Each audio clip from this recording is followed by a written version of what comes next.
Y bienvenidos nuevamente a su canal Ministerio Betel. Estoy muy contento de que están aquí esta noche conmigo. Vamos a continuar estudiando acerca de el establecimiento de la nueva orden mundial, o sea, el reino de los cielos.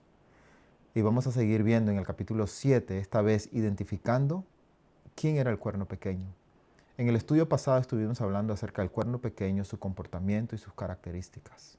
Y prometimos que en el próximo video íbamos a identificar quién era el cuerno pequeño. Si no han visto ese video, los invito a que vayan a ver el video número 4 en la serie. Habla acerca del cuerno pequeño, sus características y comportamiento. Este video va a ser identificando al cuerno pequeño y nuestro mejor amigo va a ser la historia. Ahora, pero antes de comenzar, vamos a orar. Amado Dios y Padre eterno, te damos las gracias por la oportunidad de poder estar aquí juntos para estudiar tu palabra. Pedimos que nos bendigas esta noche, que tu Espíritu Santo pueda iluminar nuestras mentes y ayudarnos a comprender estas hermosas enseñanzas que nos has dejado para prepararnos para la venida de nuestro Señor Jesucristo. Sé con nosotros, en el dulce nombre de Cristo Jesús. Amén.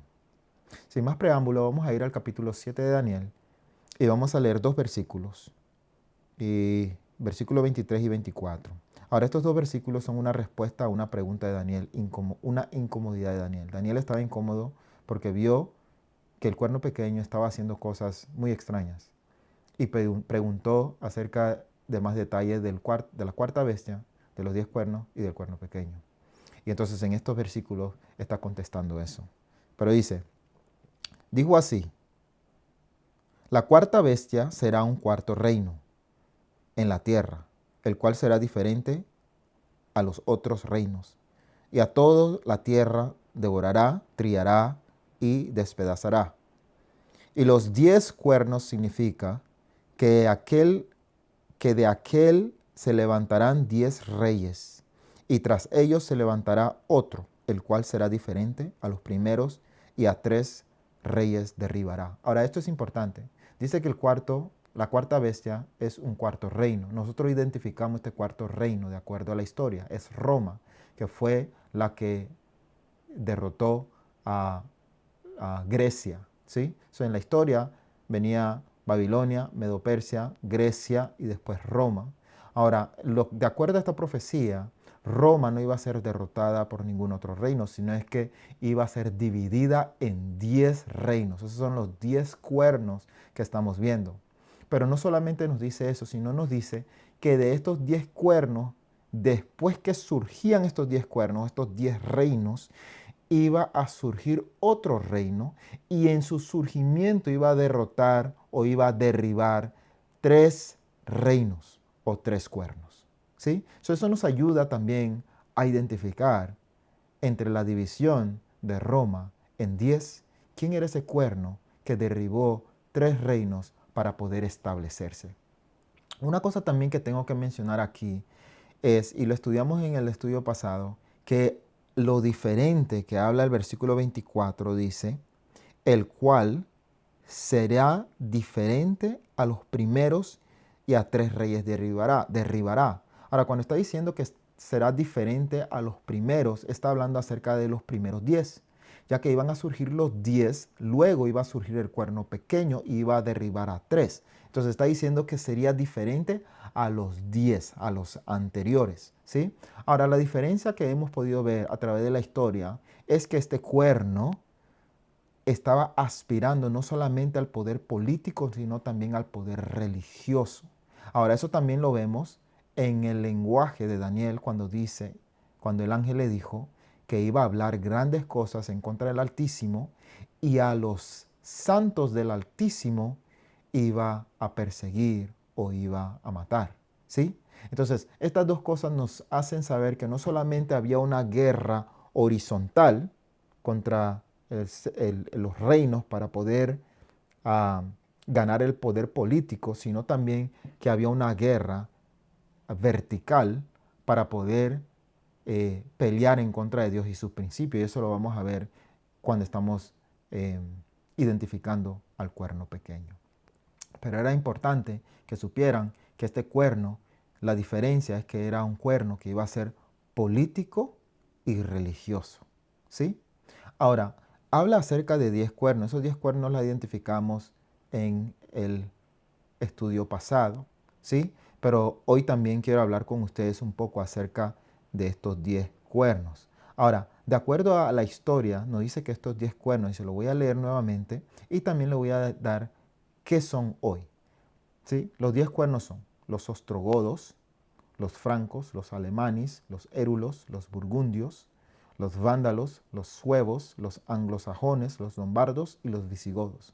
Ahora, hoy los conocemos de esta manera. Los francos son Francia, alemanes, Alemania, burgundios, Suiza, suevos, Portugal, anglosajones, Inglaterra, lombardos, Italia, visigodos, España.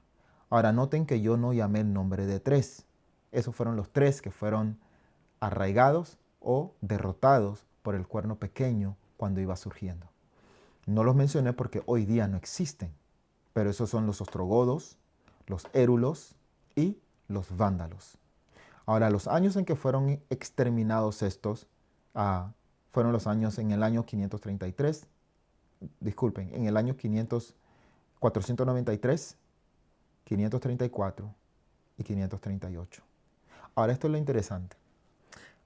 La razón por la cual el cuerno pequeño tuvo que tratar con estos 3 reinos es porque estos 3 reinos estaban en su camino en el aspecto político-religioso. Para él poder tomar poder político y religioso, tuvo que deshacerse de estos 3 reinos. ¿Por qué? Porque no compartían lo mismo, no creían como él creía. Estos 3 reinos, aunque eran católicos, eran arianos, ¿sí? Entonces creían diferente. Y para poder establecerse el cuerno pequeño como poder político y religioso, tenía que quitar estos 3 reinos que estaban en la vecindad de Italia para poder él establecerse. Y para hacer eso usó la astucia. Ahora, él no salió con machete ni espada ni con soldados a pelear, pero los gobernadores de otros reinos, de entre los 10 reinos que creían igual que él cuando estaba surgiendo, ellos fueron los que pelearon la batalla. Ahora, la historia nos dice que en el año 533, Justiniano decreta al obispo de Roma como el gobernador supremo sobre todas las iglesias. En el 533, el líder o el gobernador de los francos, Francia hoy día conocido, decretó al líder religioso como el obispo de Roma. Ahora, para hablar claro, estamos hablando acerca del poder papal o la Iglesia Católica Romana. Ahora, con esto no estoy diciendo que en la Iglesia Católica Romana no hay gente hermosa que creen en Dios y tienen su fe en Dios. No estoy hablando acerca de las personas, quiero dejar eso en claro. Estoy hablando acerca de un sistema que en el año, en la profecía, lo identifican como una entidad que estaba surgiendo y iba a tener poder político, poder religioso, y iba a usarlo para perseguir a los santos de Dios. ¿Sí? No estoy hablando de las personas, estoy hablando acerca del sistema, el sistema papal.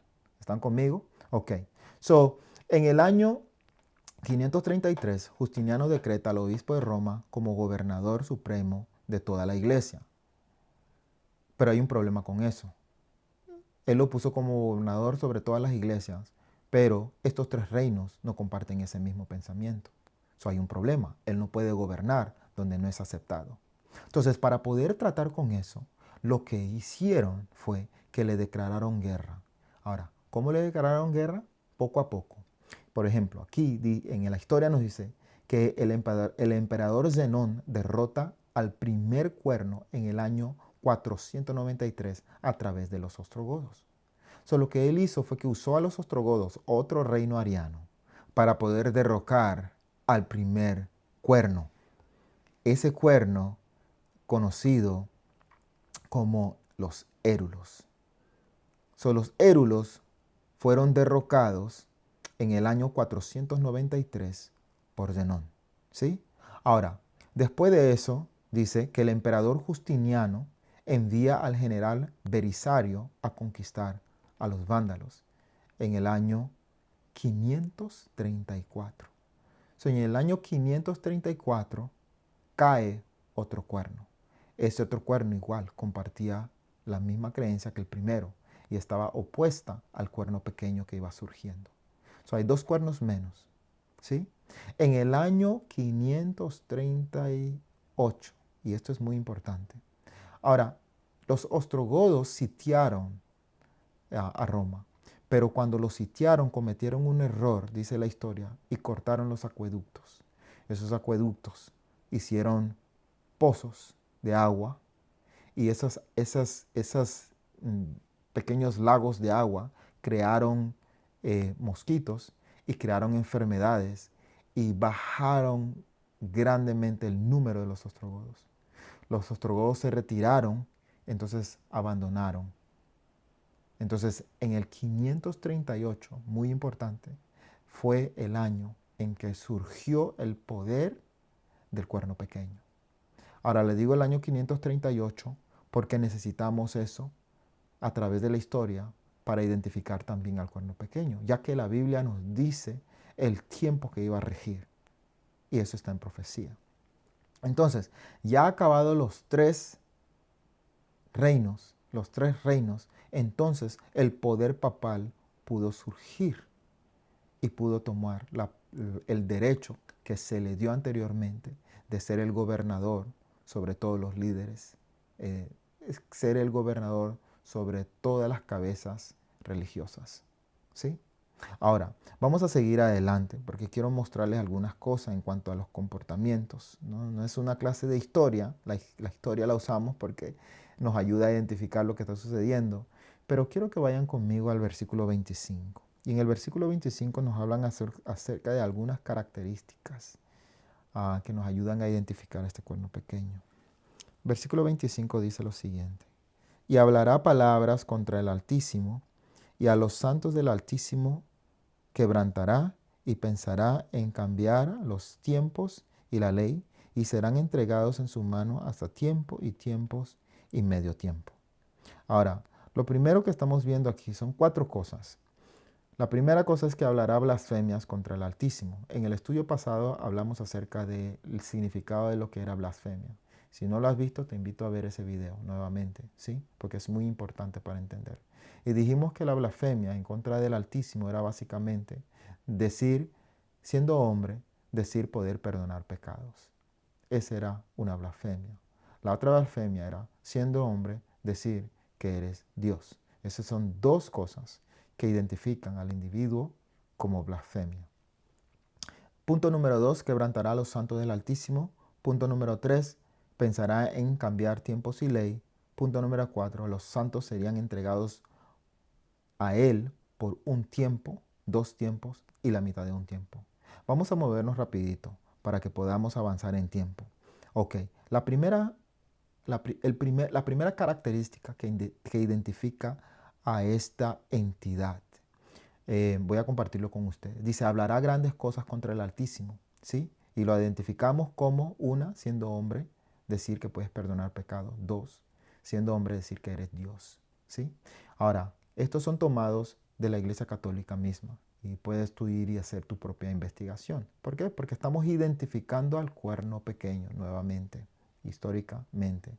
El Papa es de tan grande dignidad y tan exaltado que no es un mero hombre, pero como si fuera Dios, el vicario de Dios. El Papa es como si fuera el vicario de Dios aquí en la tierra, principal rey de reyes, teniendo plenitud y poder. Es interesante porque lo que están diciendo aquí acerca del Papa es lo que la Biblia dice acerca de Dios, de Cristo Jesús. Ahora, no podemos confundir esto. Cristo Jesús es Dios, es el Hijo de Dios. Él fue el que vino a dar su vida por nosotros. Ahora, el Papa es un hombre, igual que tú y que yo. Y no, de ninguna manera podemos darle a Él los derechos de Cristo Jesús. Cristo Jesús, de acuerdo a la palabra de Dios, fue el creador de todas las cosas, ¿sí? El Papa no creo que haya creado una pequeña piedra aquí en la tierra. No estoy tratando de ser sarcástico, estoy tratando de mostrar la diferencia entre Dios y un hombre, ¿sí? Ok, sigamos leyendo. Dios mismo está obligado a habitar bajo el juicio de sus sacerdotes, de perdonar o no perdonar, de acuerdo a cómo ellos rechacen dar absolución, provisto que el penitente sea capaz. Eso está en deberes y dignidades de los sacerdotes. Si el Redentor desciende a la iglesia y se sentara en el confesario para administrar el sacramento de penitencia y un sacerdote se sienta en un confesario, Jesús diría sobre cada penitente: yo te absuelvo. Y el sacerdote también diría sobre cada uno de los penitentes: yo te absuelvo. Los penitentes de ambos serían igualmente perdonados. Eso está serio. Sigamos leyendo.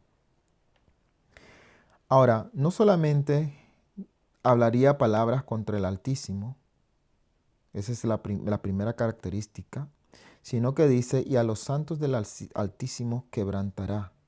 Ahora, esta parte la conocemos porque a través de la historia nosotros conocemos la verdad de la Inquisición, donde la Iglesia Católica Romana persiguió a los que se llamaban herejes, todos los que no creían igual que ella, y los puso a muerte, usando el poder civil, ¿sí? Como tenía los dos poderes, como se los hablé anteriormente, tenía el poder civil y el poder religioso, usó el poder civil para ejecutar el poder religioso sobre las personas.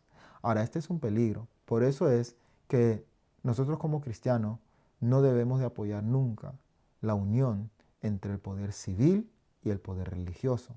¿Por qué? Porque usualmente los que comparten el poder religioso a veces tienen creencias muy diferentes a las otras personas. Dios nunca quiso que nosotros forzáramos a las personas a que fueran cristianos. Cada persona tiene su decisión. Se le pone: aquí están las pruebas y tú decides lo que quieres. Pero el usar el poder civil para forzar la conciencia no es correcto. Entonces, mantengámonos distantes de conectar el poder civil con el poder religioso. El día que se conecte el poder civil con el poder religioso, vamos a lamentarlo. Porque a muchos de los que no creen igual de los que ocupan el poder civil y religioso van a ser perseguidos y van a perder hasta su vida. Sigamos leyendo.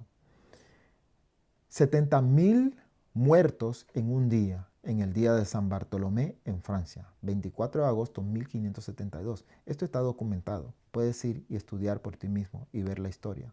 No estoy inventando. Son cosas que sucedieron. 60.000 albigenses muertos cruelmente en Besares en julio de 1209. 18.000 valdenses asesinados el 24 de abril de 1655. 1.000.000 de valdenses murieron en Francia. 900.000 cristianos ortodoxos fueron asesinados en menos de 30 años después de la institución de la Orden de los Jesuitas. Ahora, estas son estimaciones y son estimaciones por debajo. Esto los historiadores quisieron ser muy cuidadosos con números. Entonces, lo estimaron por debajo de lo que verdaderamente era. Pero tenemos esos números y es importante que lo leyéramos. ¿Se están viendo? Una es que esta entidad siendo hombre, iba a decir que podía perdonar pecados, lo cual conocemos. La única entidad entre todos los poderes religiosos que dice poder perdonar pecados es la Iglesia Católica Romana. ¿Sí? La única entidad que aquí, siendo hombre, se hace decir que es Dios, es el Papa.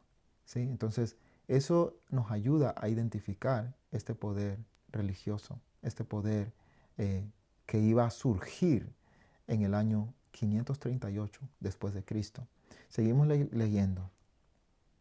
Pensará, ese versículo 25 dice, pensará en cambiar los tiempos y la ley.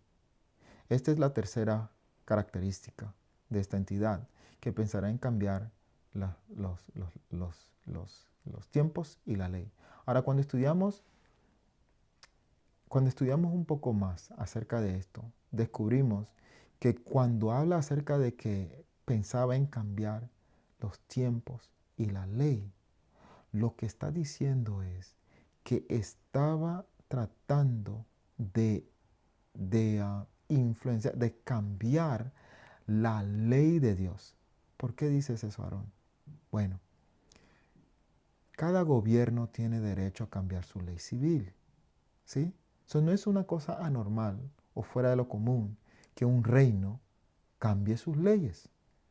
Los persas cambiaron sus leyes, los medos cambiaron sus leyes, los griegos cambiaron sus leyes, Roma cambió sus leyes. Ahora, esta segunda fase, que es Roma papal, la primera, Roma pagana, la segunda, Roma papal, estamos viendo que está tratando de cambiar leyes, pero no son las leyes civiles, sino las leyes religiosas.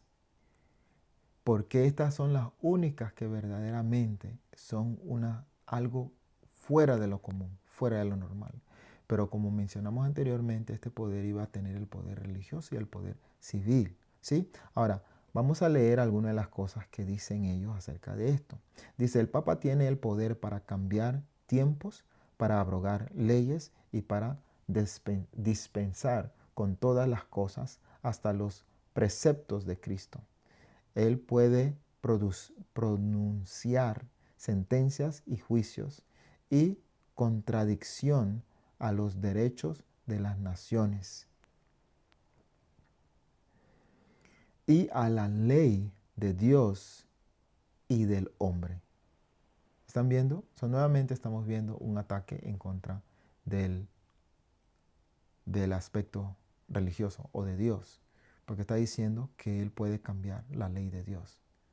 Eso no es verdad, no de acuerdo a la palabra de Dios.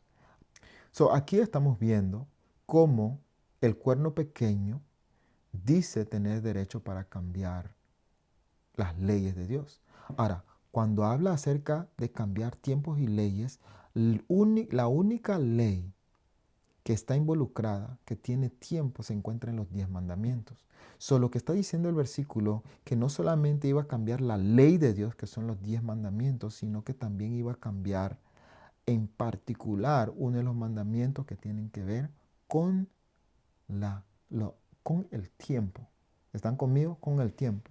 Y ahora, mira lo que dice aquí. Vamos a ver ahorita las leyes y vamos a compararlas. Pero dice que la Iglesia Católica, por más de 1000 años de existencia del protestante, por virtud de la misión divina, cambió el día sábado a domingo. Eso está en Espejos Católicos, septiembre 23, 1893. Ahora, voy a comparar estas dos, porque cuando vemos los 10 mandamientos en la Biblia y los 10 mandamientos en el catequismo, son muy diferentes, ¿sí? En el catecismo, los 10 mandamientos aparecen abreviadas y cambiadas. Por ejemplo, el segundo mandamiento, que habla acerca de imágenes, de no hacernos imágenes ni postrarnos a ellas ni adorarlas, ese segundo mandamiento fue quitado por la Iglesia Católica y fue reemplazado con no tomarás el nombre de tu Jehová tu Dios en vano. Básicamente lo quitaron y movieron ahora el número 3, lo movieron al número 2.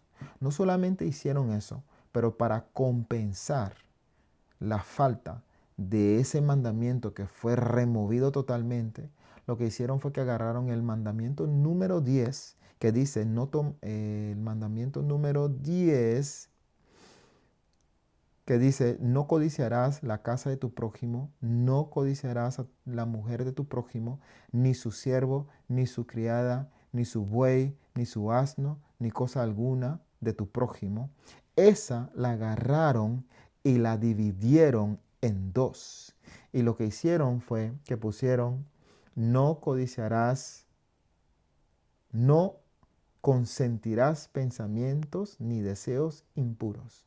No codiciarás los bienes ajenos. Esos dos fueron puestos ahí para poder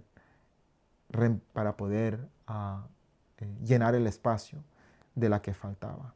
So, una vemos que cambiaron el cuarto mandamiento. So, el cuarto mandamiento que nos llama a adorar en el día sábado fue cambiado y en vez del día sábado pusieron el día domingo. Ahora, esto, como le leí anteriormente en el Espejo Católico, se nos dice que ellos cambiaron 1000 años, más de 1000 años antes de una iglesia protestante. ¿Qué es una iglesia protestante? Una iglesia protestante son las iglesias que se levantaron protestando en contra de la iglesia católica romana, en contra de la confesión a un hombre, en contra de pagar dinero para poder ser salvos, en contra del infierno. Cosas que la Iglesia Católica enseñaba. Ellos se levantaron en contra de esta enseñanza y por eso se le llaman protestantes, porque estaban protestando en contra de enseñanzas que no eran bíblicas, ¿sí? Y hoy día hay algunos que han dejado el protestantismo y hay algunos que todavía siguen protestando porque no es algo fácil ir en contra de la Biblia, ¿sí? So, hemos visto eso en cuanto a los 10 mandamientos. Ahora, otra cosa que quiero hablar con usted en el versículo 25 dice, y a los santos del Altísimo quebrantará y pensará en cambiar los tiempos y los leyes, y serán entregados en sus manos hasta tiempo, tiempos y medio tiempo. Se nos está diciendo que a los santos del Altísimo iban a ser entregados en las manos de esta entidad, o sea, el cuerno pequeño, o sea, la Iglesia Católica Romana o el papado, por tiempo, tiempos y medio tiempo. En el estudio pasado descubrimos que tiempo, tiempos y medio tiempo son 1260 años proféticos, ¿sí? Ahora, cuando tú tomas el año 538, que fue el año en que surgió el papado, que tomó la autoridad civil y religiosa, cuando tú le sumas a eso 1260 años, te pone en el año 1798. Ahora, ¿por qué es esto importante? Porque la Biblia nos dice que esta entidad iba a regir por ese lapso de tiempo. Y cuando rigió por ese lapso de tiempo, en el año 1798, Francia, que eran los francos, los mismos que pusieron al Papa allí, los mismos que decretaron como gobernador, como líder de todas las cabezas, como cabeza de todos los líderes religiosos, en el año 533, en el año 1798, mandaron al general Berthier para que invadiera Roma, agarrara al Papa y se lo llevara a Francia. Entonces el Papa fue llevado a Francia y lo mantuvieron en cautiverio y ahí murió. En este año, 1798, ese reino sufrió un gran golpe, una herida de muerte. Se le quitó el poder político. Permaneció el poder religioso. Hoy la vemos como la Iglesia Católica. Eso nunca fue tocado. Pero se le quitó el poder civil para perseguir, para matar, para obligar a las personas a adorar en contra de sus conciencias. ¿Sí? Entonces, exactamente 1260 años. Desde el año 538 le sumas 1260 años, llegas al año 1798, que fue cuando Napoleón Bonaparte mandó al general Berthier y vinieron y se llevaron al Papa Pío IV, más no me equivoco, y murió en cautiverio. Ok, ¿por qué es esto importante? Lo cambio de la ley de Dios es importante porque la manera que entendemos que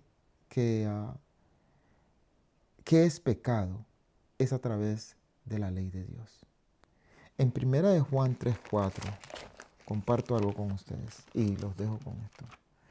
Primera de Juan, capítulo 3, versículo 4 dice, todo aquel que comete pecado infringe también la ley, pues el pecado es la infracción de la ley.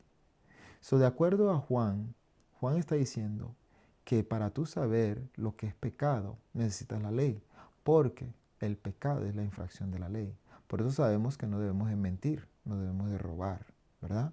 No debemos de cometer adulterio. Estas son partes de la ley.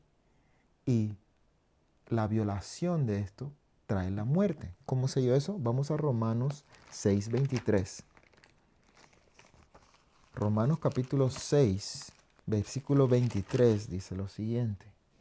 Porque la paga del pecado es la muerte. El violar la ley de Dios resulta en pecado. Y la paga del pecado es la muerte. Ahora, Juan nos dice que el pecado es la violación de la ley. ¿Sí? Entonces, al transformar la ley, al quitar la ley o cambiar la ley, están afectando directamente lo que Dios puso allí para ayudarnos a nosotros a identificar lo que es el pecado. Yo espero que hayan podido entender este estudio. Espero que lo hayan disfrutado también. Vamos a seguir estudiando este tema para poder ver el establecimiento de la nueva orden mundial o del reino de Dios. Esta era básicamente una pequeña pausa en medio del estudio, simplemente mostrando, identificando ese cuerno pequeño que hablaba grandes cosas, que preocupaba tanto a Daniel. Y nos ayuda a ver dónde estamos también, en historia. ¿Por qué? Porque ya sabemos que hemos pasado a la cuarta bestia, hemos pasado los 10 cuernos y hemos visto al cuerno pequeño que ha surgido y ha hecho grandes cosas. ¿Sí? Si mantenemos esto en la mente, estamos básicamente ya al final de lo que conocemos como este mundo. Y el reino de los cielos está pronto a venir. Bueno, que Dios me los bendiga. Vamos a orar y a cerrar este estudio. Amado Dios y Padre eterno, te damos gracias. Gracias por la oportunidad de estudiar. Gracias por las bendiciones que nos has dejado a través de los ojos proféticos. Te pedimos que seas con nosotros, que nos ayudes a seguir estudiando, que nos ayudes a investigar, a aprender y que nos ayudes, mi Dios, a prepararnos más que todo para poder llegar y ser parte del reino de los cielos. Gracias, mi Dios. En el dulce nombre de Cristo Jesús te pedimos y te agradecemos. Amén.